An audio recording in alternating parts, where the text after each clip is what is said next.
एक important example है ना अपन सोल्व कर रहे हैं। ये एक वेज है कैपिटल एम मास का, और इसके ऊपर एक ये स्मॉल एम मास का ये ब्लॉक रखा हुआ है। ठीक है, ये वेज और ये ब्लॉक इसके ऊपर रखा हुआ है। अब क्या होगा, स्मूथ सरफेस है, फ्रिक्शनलेस सरफेस है, ये नीचे गिर जाएगा, है ना। तो इसको नीचे गिरने से रोकने के लिए अपन को इसको कितना एक्सेलरेशन देना चाहिए, ये आगे की तरफ जा रहा है, कितने से, ए एक्सेलरेशन से आगे की तरफ मूव कर रहा है। इसको धक्का मार रहे हैं अपन ए एक्सेलरेशन से ताकि ये रुका हुआ रहे, है ना। तो कितना एक्सेलरेशन इसको देना चाहिए अपन को, कम दे दिया तो फिसल जाएगा, और ज्यादा दे दिया तो ऊपर चढ़ जाएगा, समझ गए। तो इसको इतना एक्सेलरेशन देना है ताकि ये इसके ऊपर इक्विलिब्रियम में बना रहे।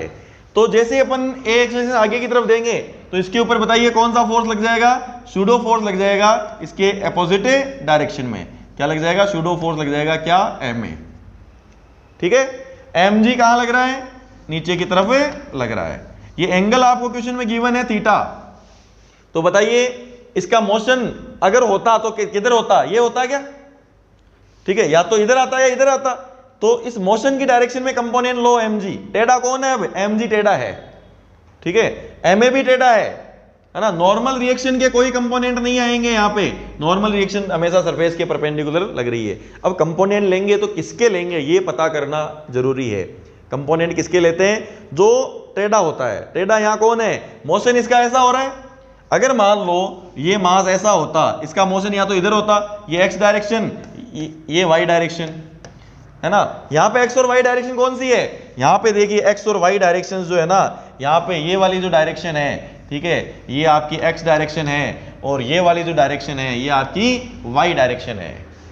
इसलिए टेढ़ा कौन हुआ, एक तो एम जी हुआ और एक एम ए हुआ, क्योंकि मोशन ऐसे हो रहा है, ये मोशन एक्स डायरेक्शन, ये मोशन के अपोजिट डायरेक्शन। ठीक है, तो देखिए इस एम जी के दो कंपोनेंट, जिसके साथ एंगल बनता है वो कॉस होता है, जिसके साथ एंगल नहीं बनता है वो साइन होता है। तो एम जी के देखिए दो कंपोनेंट क्या क्या आ जाएंगे, ये एंगल थीटा है यहाँ पे, ठीक है, ये एंगल थीटा है, तो ये एंगल क्या होगा, 90 माइनस थीटा होगा, और ये वापस क्या हो जाएगा, थीटा हो जाएगा। तो एम जी का ये वाला कंपोनेंट क्या हो जाएगा, एम जी का ये कंपोनेंट हो जाएगा एम जी कॉस थीटा हो गया, ठीक है। और एम जी का ये वाला कंपोनेंट ये क्या हो जाएगा, एम जी साइन थीटा हो जाएगा। Okay, clear.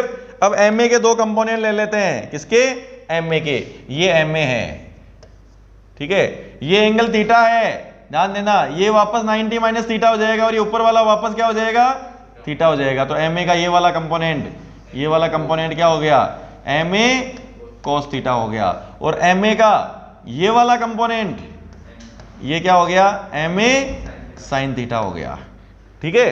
तो अगर इस क्वेश्चन में आपसे नॉर्मल रिएक्शन पूछ लेता, ध्यान देना, देखो एफबीडी बनाते हैं, ये ब्लॉक है कितने मास का, एम मास का, इसका एफबीडी क्या है, इधर की तरफ नॉर्मल रिएक्शन लग रही है ना, इसके एक्स और वाई डायरेक्शंस ये है, ये इसकी एक्स डायरेक्शन है और ये इसकी वाई डायरेक्शन है, ठीक है। तो इसका एफबीडी बना रहे हैं, तो देखिए एफबीडी क्या हो रहा है इसका, ये इधर की तरफ फोर्स क्या लग गया, एम जी साइन थीटा, और ये एम जी का ये कंपोनेंट क्या हो गया, एम जी कॉस थीटा। इधर एम ए लग रहा था तो ये वाला क्या हो गया, एम ए कॉस थीटा, और ये वाला क्या हो गया, एम ए साइन थीटा। क्या ये ब्लॉक अब न तो नीचे जा रहा है ना ऊपर जा रहा है, इक्विलिब्रियम में है, ठीक है। तो क्या होगा, नीचे वाला जो फोर्स है वो ऊपर वाले से क्या हो जाएगा, बैलेंस हो जाएगा। यानी कि क्या आ गया, M A cos theta equals to M A G sine theta. M से एम कैंसिल हो गया, और आपसे एक्सेलरेशन पूछ लेंगे तो एक्सेलरेशन क्या आ गया बताइए, g sine theta upon cos theta क्या हो गया, जी टेन थीटा। ये एक्सेलरेशन इसमें अपन को फाइंड करना था। इस क्वेश्चन में क्या फाइंड करना था अपन को, एक्सेलरेशन फाइंड करना था। चलो नॉर्मल रिएक्शन भी पूछ लेते तो बताइए नॉर्मल रिएक्शन क्या आती। ये ब्लॉक ना तो ऊपर हवा में जा रहा है ना नीचे जा रहा है, इसका मतलब ऊपर वाला और नीचे वाले फोर्स भी क्या होंगे, बैलेंस होंगे। तो बताइए एन इक्वल टू क्या हो जाएगा, एन इक्वल टू हो जाएगा M G cos theta plus M A sine theta. ये लीजिए नॉर्मल रिएक्शन भी आ गई, ठीक है। तो इस तरह से अपन ने ये एग्जांपल सोल्व किया कि वेज को कितना एक्सेलरेशन देना चाहिए, ये क्वेश्चन था अपना। तो कितना एक्सेलरेशन देना चाहिए, जी tan थीटा, tan थीटा यानी कि जी sin theta upon cos theta. ठीक है, ये अपना आंसर हो गया, चेक कर सकते हैं अपन। ये देखिए ये अपना आंसर है, क्या आंसर है, जी tan थीटा। एक्सेलरेशन पूछा था। चलिए अगला क्वेश्चन देखिए, एक और इसी तरह का अच्छा क्वेश्चन है। What horizontal acceleration should be provided to the wedge so that block of mass m placed on the wedge falls freely.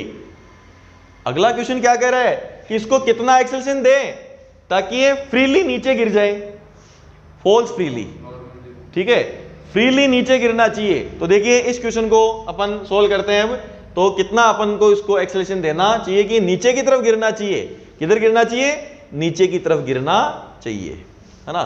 तो नीचे की तरफ कब गिरेगा, फ्री फॉल कब होगा, ध्यान देना, फ्री फॉल तब होगा, फ्री फॉल वाली कंडीशन में नॉर्मल जो है वो क्या हो जाता है, जीरो हो जाता है। फ्री फॉल के लिए नॉर्मल रिएक्शन क्या होनी चाहिए, जब भी कोई बॉडी फ्री फॉल करती है तो कोई नॉर्मल नहीं लगता, नॉर्मल को जीरो करना है। तो सबसे पहले इसका नॉर्मल निकाले तो सही अपन, इसका नॉर्मल क्या आएगा। ठीक है, तो पहले नॉर्मल निकालना पड़ेगा और फिर उस नॉर्मल को क्या करना पड़ेगा, अपन को जीरो करना पड़ेगा। ठीक है, तो देखिए इस तरह से अपन इसको अब सोल्व करेंगे। इसका मोशन जो है वो कैसे होगा। ओके, तो इसको अपन सोल्व कर लेते हैं। देखिए यहीं पे देख लो आप इसको, ये बताओ फ्री फॉल के लिए इसको इधर की तरफ एक्सेलरेशन देना चाहिए या इधर की तरफ, लेफ्ट या राइट। इधर की तरफ देंगे तो गिरेगा ही नहीं, इधर की तरफ अपन को इसको एक्सेलरेशन देना पड़ेगा। इधर की तरफ एक्सेलरेशन देंगे ए, तो सूडो फोर्स लग गया क्या, एम ए। एम जी नीचे की तरफ लगता है तो एम जी साइन थीटा और एम जी कॉस थीटा। ठीक है, तो अब देखिए ऊपर की तरफ नॉर्मल, ध्यान दीजिए। चलिए देखिए बिल्कुल एम ए के भी कंपोनेंट जैसे पहले लिए थे ना अपन ने, उसमें जैसे एम जी के कंपोनेंट लिए थे और एम ए के कंपोनेंट लिए थे, उसी तरह से वापस यहां भी अपन को कंपोनेंट लेने पड़ेंगे। देखिए अलग से इसको सोल्व कर लेते हैं। ध्यान देना, आपकी बार जो प्रॉब्लम है वो इस तरह से है, ये वही आपका क्या है, वेज है ना, ये वही उसके ऊपर क्या लिखा हुआ है, एम मास रखा हुआ है। ओके, इस वेज को एक्सेलरेशन इधर देना पड़ेगा अपन को ए, इधर देंगे तो फ्री फॉल नहीं होगा। एम जी कहां लगता है बताइए, ऑलवेज नीचे की तरफ। इसका सूडो फोर्स इधर लगेगा क्या, ये एम ए लगेगा। बताइए इसका मोशन किधर हो सकता है, या तो ऐसे या ऐसे। इसलिए अपन को वो जो इसकी कोऑर्डिनेट एक्सिस चूज करनी पड़ेगी। तो ये इसकी एक्स डायरेक्शन हो गई और ये इसकी वाई डायरेक्शन हो गई। ठीक है, तो वापस से दो कंपोनेंट एम जी के भी लेने पड़ेंगे और एम ए के भी लेने पड़ेंगे। तो बताइए एम जी का ये कंपोनेंट क्या हो जाएगा, एम जी साइन थीटा होता है क्या, और एम जी का ये वाला कंपोनेंट क्या होता है, एम जी कॉस थीटा होता है। ठीक है, ये नॉर्मल रिएक्शन ऊपर की तरफ हो गई। एम ए के दो कंपोनेंट किसके, एम ए के, ये एम ए लग रहा है, ये एंगल थीटा। ठीक है, ये थीटा एंगल है, तो देखिए ये एंगल भी क्या होगा, थीटा होगा क्या, जेड बन रहा है। तो ये एम ए का ये वाला कंपोनेंट क्या हो गया, एम ए कॉस थीटा, और एम ए का ये वाला कंपोनेंट क्या हो गया, एम ए साइन थीटा।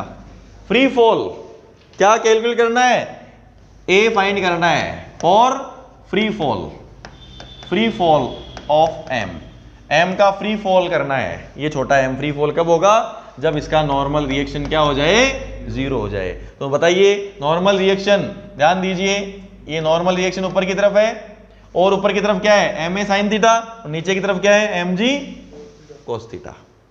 ठीक है, तो ऊपर वाले और नीचे वालों को क्या करना है, बैलेंस करना है। तो नॉर्मल रिएक्शन बताइए क्या आ जाएगी, M G cos theta equals to N plus M A sine theta, और इस एन को क्या करना है अपन को, जीरो करना है। तो बताइए एक्सेलरेशन की वैल्यू क्या आ जाएगी, यहां से एम ए साइन थीटा और इधर क्या है, M G cos theta. M से एम कैंसिल हो गया, तो यहां पर देखो ए की वैल्यू जो आ रही है, ठीक है, यहां से देखिए ए की जो वैल्यू आ रही है वो कितनी आ रही है, g cos theta divided by sine theta. क्या इसको जी कॉट थीटा बोल सकते हो क्या, ये अपना आंसर आ गया जी कॉट थीटा। टेन की फॉर्म में क्या हो जाएगा, ये g बाई टेन थीटा हो जाएगा। ठीक है, ये अपना आंसर हो गया।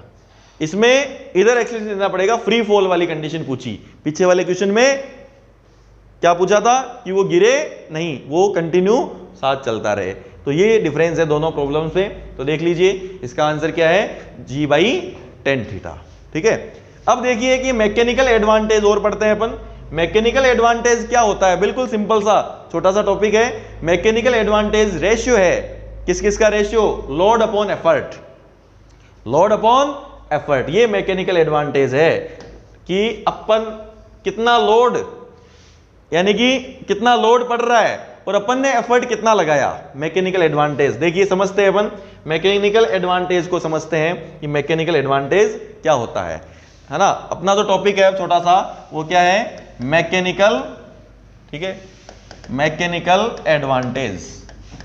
मैकेनिकल एडवांटेज जिसको अपन एम ए से रिप्रेजेंट करेंगे, एम ए।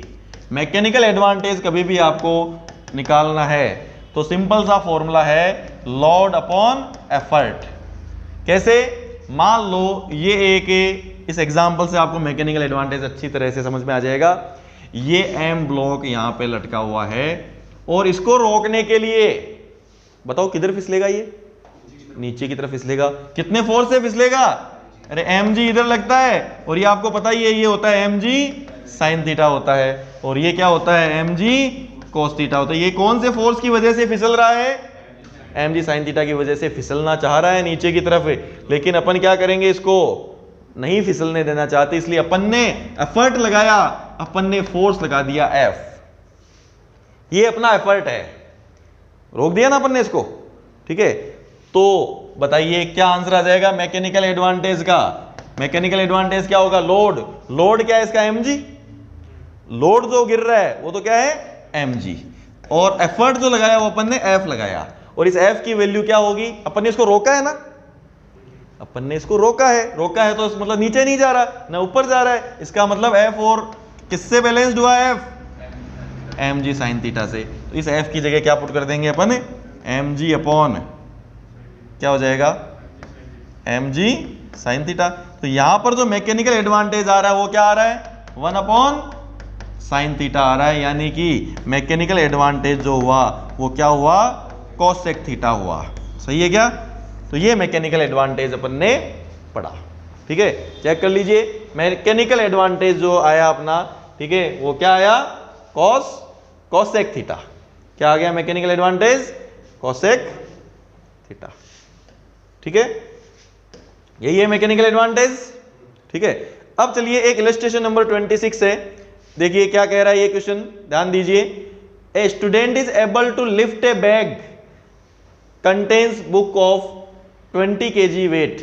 किलोग्राम वेट का मतलब 20 किलोग्राम वेट है ना, इस 20 किलोग्राम वेट का मतलब है 200 न्यूटन। सही है, ये 20 किलो का मतलब नीचे की तरफ कितना फोर्स लग रहा है, 200 न्यूटन का फोर्स लग रहा है ना। और अप्लाइंग फोर्स कितना अप्लाई कर रहा है, वो फोर्स अप्लाई कर रहा है 50 न्यूटन का। ठीक है, यानी 50 न्यूटन का फोर्स लगा करके वो 200 न्यूटन उठा रहा है। ठीक है, तो बताइए मैकेनिकल एडवांटेज, मैकेनिकल एडवांटेज क्या होता है, मैकेनिकल एडवांटेज का फॉर्मूला ध्यान है क्या, लोड अपॉन एफर्ट। सर ये 20 ठीक है, तो वैसे ही हो गया ना, तो बिल्कुल एक ही बात है ना, चाहे आप न्यूटन में कन्वर्ट मत करो तो भी आंसर आ जाएगा। ठीक है, तो लोड है ना, ज्यादातर न्यूटन में ही लेते हैं अपन, क्वेश्चन सोल्व न्यूटन में करते हैं इसलिए ले लिया। तो बताइए लोड कितना है, 200 न्यूटन का लोड है, और एफर्ट कितना लगाया, 50 का। तो सीधा सीधा आ गया मैकेनिकल एडवांटेज, क्या आ गया, 4 आ गया। मैकेनिकल एडवांटेज की कोई यूनिट नहीं होती है, चाहे किलोग्राम वेट से कर लो। ये लो 20/5, 20/5 कितना आ रहा है, 4। No unit of mechanical advantage. क्यों, क्योंकि लोड ये भी एक तरह का फोर्स है और एफर्ट ये भी एक तरह का फोर्स है। ओके, तो ये अपन ने मैकेनिकल एडवांटेज और पढ़ा है।